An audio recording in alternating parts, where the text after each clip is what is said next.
저희 아이가 딱 잠드는 순간 이 차를 선택한 거에 대한 모든 합리화가 사모님께서도 네네. 만족하셨겠습니다. 네네네. 늘어난 무게와 줄어든 스포츠성을 가리기 위한 위장막이다. 이 차는 BMW, 코드명은 G80 M3 컴피티션 차량이고요. M3로는 6세대에 해당되는 모델이고 올 초에 한국에 런칭된 모델입니다. 그래서 M3는 일반 모델, 컴피티션 모델 두 가지가 지금 출시가 되어 있는데 한국에는 컴피티션 모델만 들어오고 있고요. 출력은 510마력, 토크는 66.3kg 포스미터. 퍼스트 에디션을 안 사시고 네. 이 일반 컴피티션을 사신 이유가 혹시 있으세요? 퍼스트 에디션 색깔이 제가 보기에는 너무 예쁜데 데일리로 매일 타고 다니기는 좀 부담스러운 면이 있었었고요. 카본 세라믹 브레이크가 퍼스트 에디션엔 들어가고 딱 차이는 그거 한 가지인데 가격은 900만 원 차이가 나거든요.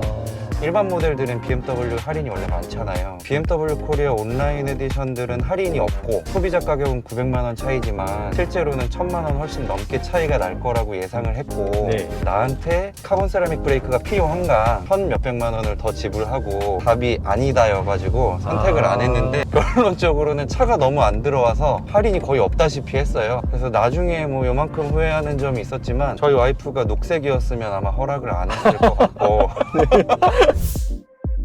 근데 원래 예전에는 네. BMW 애프터마켓 쪽에서 네네. 브레이크나 이런 것들도 파츠로 이렇게 판매를 했던 걸로 아는데 그런 걸로 향후에 혹시 들어오면 교체할 생각이 있으세요? 전혀 없죠. 출고 시에는 일반 브레이크 가격이 빠지고 대신 카본 세라믹을 넣어주는 거잖아요. 그러니까 900만 원 차이인데 센터에서 지금 M 퍼포먼스 파츠로 카본 세라믹 브레이크 교체를 하면 1,900만 원? 그렇게 비싸요? 네.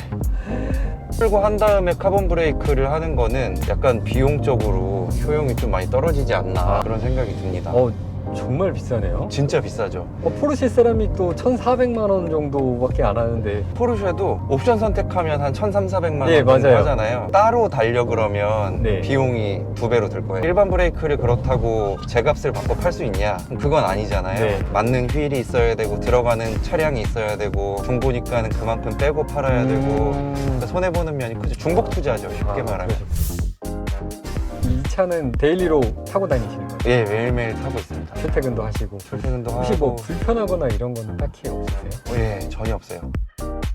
이 이전 세대 F80 M3를 되게 사고 싶었는데 그 차가 되게 스포티하고 훨씬 재밌는 차량이라고는 생각이 들지만 데일리로 타기에는 약간 부담스러운 면이 있었거든요. 시승했을 때 저한테 31개월 된 아기가 있는데 아기 카시트를 놓고 탈 일이 있을 수도 있고 부모님을 모실 수도 있고 이럴 때 불편해하시면 어떡하지? 그리고 나도 출퇴근할 때 매일 타는 게 힘들면 어떡하지? 라는 고민을 했는데 불편을 호소하는 사람이 한 명도 없었어요. 전 세대 거를 시승을 좀 몇 번 해봤는데 확실히 더 단단하고 실내로 들어오는 소음이 좀 컸던 것 같아요. 소음 정제도 이게 훨씬 더 잘 되는 것 같고 지금 잠깐 타봤는데 되게 편한 것 같아요. 일반 단단한 세단? 데일리로 타도 충분히 괜찮겠다라는 생각이 저도 지금 좀 들어서 뭐 연비 같은 경우도 일상적인 주행할 때는 3000cc 트윈터보 가솔린이잖아요. 근데 2000cc 자연흡기 차량을 탈 때 연비랑 대동소이해요. 평균 연비 스포티한 주행을 하지 않으면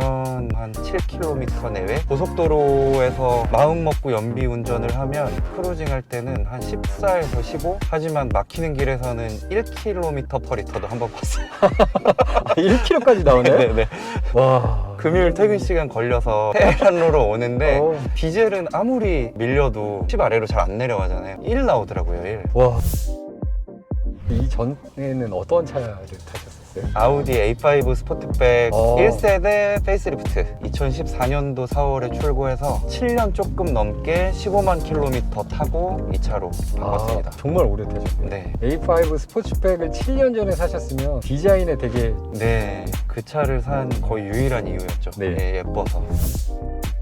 M3에 어울리지 않는 것들이 몇 가지 들어가 있거든요. 이중접합 유리가 들어가서 바깥 소리가 안 들어와요. 그래서 창문을 닫고 다니면 배기도 끌 수 있지만 이제 배기를 꺼도 고성차들이면 좀 시끄럽고 스트레스 받을 수도 있잖아요. 되게 지금 모드를 조용한 모드로 하면 이렇게 조용하게 탈 수 있다는 거. 그리고 배기를 켜고 빠르지 않은 속도에서도 지금 시속 뭐 60km 밖에 안 되거든요.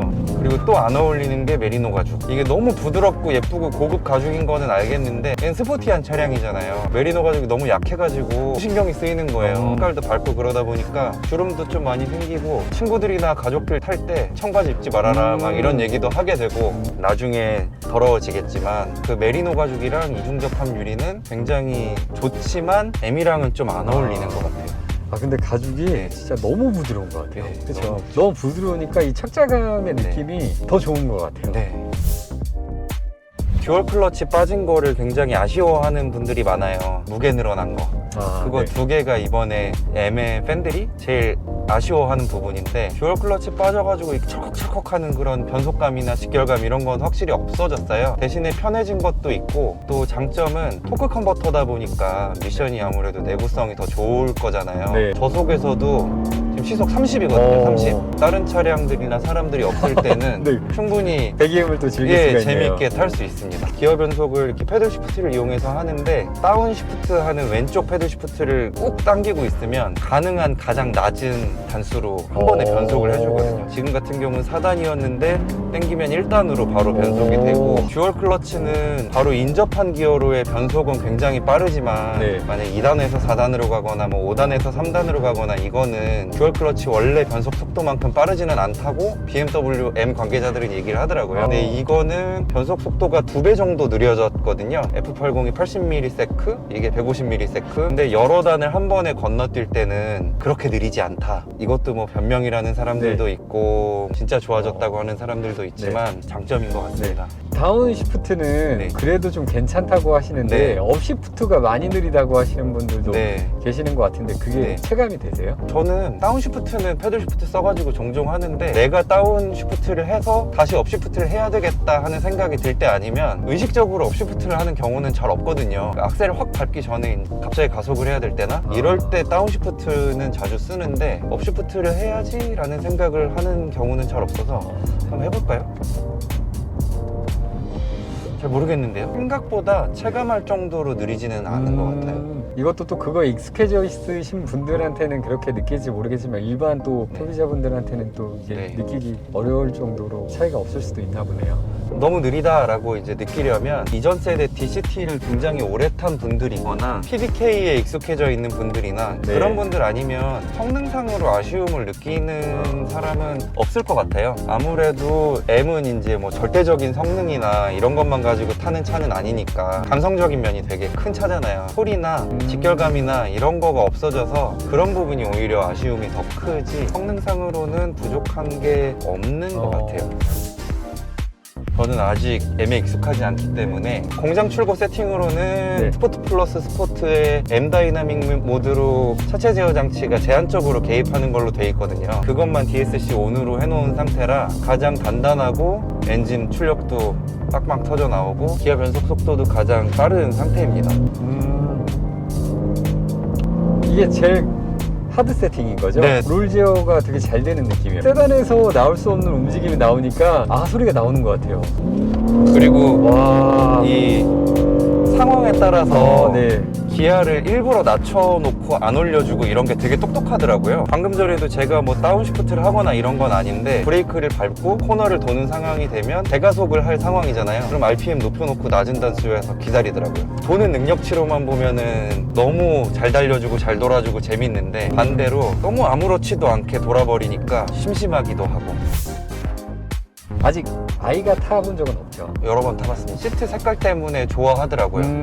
그래서 새 차니까 좋아하나 했었는데 네. 지난 주말에 그 네. 카시트를 설치하고 앉혀서 네. 놀러 갔다 왔어요. 오는 길에 잠을 자더라고요. 저희 아이가 딱 잠드는 순간 이 차를 선택한 거에 대한 모든 합리화가 완성이 되었죠. 사모님께서도 되게 네. 만족하셨겠어요. 저희 와이프도 늘 차 정말 잘 골랐다. 네. 색상이나 모델이나 뭐 시점이나 여러 가지로 잘 고른 것 같다. 차 사고 나면 주변에서는 어떤 반응들이었어요? 한번 태워달라. 차가 워낙 이번에 풀린 대수가 적다 보니까 실물을 볼 수가 없어서 보여달라. 출장 갈 때 이 차를 한번 타고 싶다고. 원래 M은 이렇게 막 튀는 차량은 아니잖아요. 멀리서 보면 3 시리즈 같은데 네. 뭔가 스포티하네 이런 느낌인데 이 논란의 키드니 그릴 때문에 길 다니면 쳐다보는 사람들이 많이 있어요.